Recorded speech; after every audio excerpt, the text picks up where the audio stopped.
लाभले आम्हास भाग्य बोलतो मराठी, जाहलो खरेच धन्य ऐकतो मराठी। धर्म पंथ जात एक जाणतो मराठी, एवढ्या जगात माय मानतो मराठी। नमस्कार, मी मानसी। आज 27 फेब्रुवारी मराठी भाषा दिन।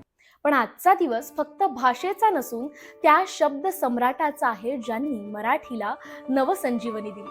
आज कवी, नाटककार आणि विचारवंत कुसुमाग्रज यांचा जन्मदिवस। आपण सगळे मराठी बोलतो, पण मराठी जगायला शिकवणारे कुसुमाग्रज होते। पण मंडळी, आपली मातृभाषा मराठी खरंच अभिजात झाली आहे का हो?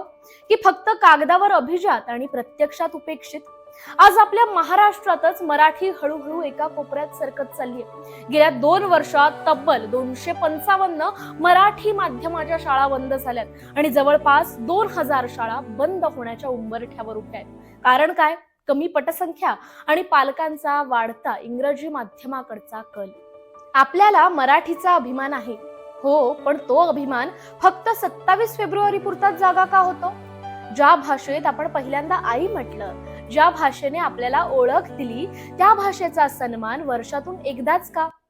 क्रांतिज्योती विद्यालय मराठी माध्यम हा चित्रपट सगळ्यांनी पाहिला, कौतुक केलं, भावना व्यक्त केल्या, पण फक्त टाळ्या वाजवल्याने शाळा वाचतात का?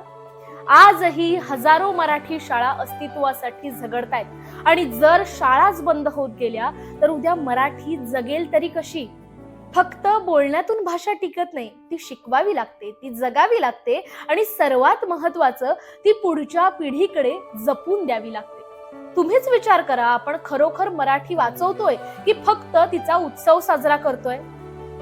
आजचा दिवस केवळ साजरा करण्यासाठी नाही, तर स्वतःला विचारण्यासाठी आहे। आपण आपल्या भाषेला, आपल्या संस्कृतीला, आपल्या शब्दांना खरंच न्याय देतो आहोत का? जर मराठी आपली आई असेल तर कुसुमाग्रज तिचा अभिमान आहेत आणि आपण त्या वारशाचे पुढचे वाहक आहोत। शेवटी काय, आज आपण कितीही पुढे गेलो, कितीही आधुनिक झालो, तरी एक गोष्ट कायम खरी राहणार आहे। जगात कितीही भाषा शिकल्या ना, तरी पण काळजी व्यक्त करायला आईचीच भाषा लागते।